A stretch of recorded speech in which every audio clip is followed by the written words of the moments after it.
پاسداران انقلاب کا کہنا ہے اسرائیل پر مزید تباہ کن حملے کریں گے جو اسرائیل کی مکمل تباہی تک جاری رہیں گے۔ ایران کا صبح اسرائیل پر ایک اور بڑا حملہ، مختلف علاقوں پر 100 سے زائد میزائل داغے گئے۔ وسطی اسرائیل میں 8 افراد ہلاک اور 100 سے زائد زخمی ہو گئے۔ مجموعی طور پر 22 ہلاک، 300 سے زائد زخمی ہیں۔ حیفا کے پاور پلانٹ میں شعلے بھڑک اٹھے۔ تل ابیب اور بیت یام کی کئی عمارتیں کھنڈر بن گئی۔ بن گورین ایئرپورٹ بھی ایرانی میزائلوں سے نشانہ بنا۔ آئل ریفائنری اور اہم سائنسی تحقیقی مرکز ویزمان انسٹی ٹیوٹ کو بھی نقصان پہنچا۔ تل ابیب میں امریکی سفارت خانے کو بھی نقصان پہنچا۔ ایرانی میڈیا کے مطابق میزائلوں نے کامیابی سے اسرائیلی اہداف کو نشانہ بنایا۔ پاسداران انقلاب کا کہنا ہے تازہ حملے میں نئے طریقے استعمال کیے گئے۔ نئی تکنیک سے اسرائیلی دفاعی نظام خود کو ٹارگٹ کرتا رہا۔ اسرائیلی وزیر اعظم کا تہران میں پاسداران انقلاب ہیڈ کوارٹرز پر حملے کا دعویٰ۔ پاسداران انقلاب کے انٹیلیجنس چیف جنرل محمد کاظمی اور نائب حسن محقق شہید۔ اسرائیل کا تہران میں ایک رہائشی عمارت پر حملہ، 5 افراد شہید، متعدد زخمی۔ پاسداران انقلاب اور ایرانی فوج کے 20 سے زائد اہم کمانڈرز اور 14 ایٹمی سائنسدانوں کو شہید کرنے کا بھی دعویٰ۔ تہران میں وسیع پیمانے پر حملے میں جوہری ہتھیاروں کی تنصیب اور ایندھن ذخائر کو نشانہ بنایا گیا۔ ایرانی وزارت صحت کے مطابق اسرائیلی حملوں میں شہید افراد کی تعداد 224 ہو گئی۔ اسرائیلی وزیر دفاع کی تہران کے شہریوں کو نشانہ بنانے کی دھمکی۔ ٹیلی گرام پر لکھا، رات کو اسرائیل پر ہونے والے حملوں کا جواب تہران کے شہریوں سے لیا جائے گا اور وہ جلد اس کی قیمت چکائیں گے۔ ایرانی سپریم لیڈر کا حوالہ دیتے ہوئے کہا، تہران کا گھمنڈ کرنے والا ڈکٹیٹر ایک بزدل قاتل میں تبدیل ہو گیا۔ اس نے جان بوجھ کر اسرائیل کے عام شہریوں کو نشانہ بنایا۔ اسرائیلی قومی سلامتی کے مشیر کا کہنا ہے، ہم نے اپنے جو اہداف طے کیے ہیں اس کے لیے ہمیں امریکہ کی ضرورت نہیں۔ امریکہ کے ساتھ جوہری مذاکرات اب بھی ممکن ہیں۔ ترجمان ایرانی وزارت خارجہ کا کہنا ہے، عالمی برادری اسرائیل پر حملے روکنے کے لیے دباؤ ڈالے۔ صہیونی ریاست اب بھی ایران میں قتل عام جاری رکھے ہوئے ہے۔ یہ جنگ ایران نہیں، انسانیت کے خلاف ہے۔ ایران تمام مسلم ممالک سے رابطے میں ہے۔ امید ہے دنیا اس جنگ میں درست صنف میں کھڑی ہوگی۔ ایران اور اسرائیل کے درمیان 4 روز سے جنگ جاری۔ ایران کے فردو نیوکلیئر پلانٹ کے قریب زوردار دھماکوں کی آوازیں سنی گئیں جن کے باعث زمین میں جھٹکے محسوس کیے گئے۔ ریکٹر اسکیل پر زلزلے کی شدت 2.5 ریکارڈ کی گئی۔ ایران انٹرنیشنل انگلش کی جانب سے جاری ویڈیوز میں دکھایا گیا کہ یہ دھماکے قم شہر سے 20 کلومیٹر دور پیش آئے۔ سپریم کورٹ میں مخصوص نشستوں کے فیصلے کے خلاف نظر ثانی درخواستوں پر سماعت۔ جسٹس امین الدین نے وکیل فیصل صدیقی سے استفسار کیا، ریلیف سنی اتحاد کونسل کی جگہ پی ٹی آئی کو دیا گیا تھا، کیا بطور وکیل سنی اتحاد کونسل آپ فیصلے سے متفق ہیں؟ فیصل صدیقی نے کہا، جی اس فیصلے سے میں متفق ہوں۔ جسٹس جمال خان مندوخیل نے پوچھا، کیا مخصوص نشستیں خالی چھوڑی جا سکتی تھیں؟ اس نکتے پر بھی معاونت کریں۔ دشمن ہمیں مار کر منظر سے نہیں ہٹا سکتا۔ میدان جنگ میں گرنے والے ایک ہیرو کے بدلے سینکڑوں ہیرو ناانصافی، ظلم اور جرائم کے خلاف علم اٹھائیں گے۔ ایرانی صدر مسعود پزشکیان کہتے ہیں، ایران حملہ آور نہیں، نہ ہی ایٹمی ہتھیاروں کے حصول کا خواہش مند ہے۔ ایران کا حق ہے کہ وہ جوہری توانائی سے مستفید ہو، یورینیم کی افزودگی اور جاری رکھیں گے۔ ہم جنگ نہیں چاہتے، نہ ہی ہم حملہ آور ہیں۔ ہمارے اصل اہداف ایران کے فوجی اور جوہری اثاثے ہیں۔ ایران کا جوہری پروگرام نمایاں طور پر پیچھے دھکیل دیا۔ اسرائیلی وزیر اعظم کا دعویٰ۔ امریکی ٹی وی کو انٹرویو میں کہا، نتنز اصفہان میں ایٹمی تنصیبات پر حملوں نے جوہری پروگرام کو پسپا کر دیا۔ ایران جوہری ہتھیار حوثیوں اور دوسروں کو فراہم کرنا چاہتا ہے۔ اسرائیل کو جو بھی اقدام کرنے کی ضرورت ہے کرنے کو تیار ہیں۔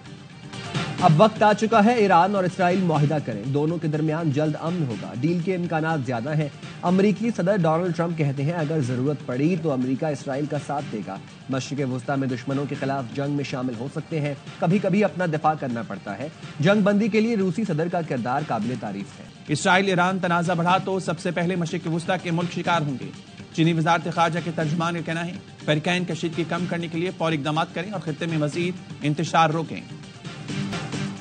تہران میں موساد کی ڈرون فیکٹری پکڑی گئی، مزید 2 ایجنٹ گرفتار، 200 کلو بارود، 23 ڈرونز کا سامان برآمد۔ پولیس ترجمان کا کہنا ہے 2 ایجنٹوں کو تہران کے شہر رے سے گرفتار کیا گیا۔ خبر ایجنسی کے مطابق 3 منزلہ عمارت اسرائیلی ایجنٹوں کی جانب سے ڈرونز کی تیاری کے لیے استعمال کی جا رہی تھی۔ اتوار کو البرز سے موساد کے 2 ایجنٹ گرفتار کیے گئے تھے۔ موساد کے لیے جاسوسی کرنے والے اسماعیل فکری کو پھانسی دے دی گئی۔ ایران کو کسی صورت جوہری ہتھیار حاصل کرنے نہیں دیا جانا چاہیے۔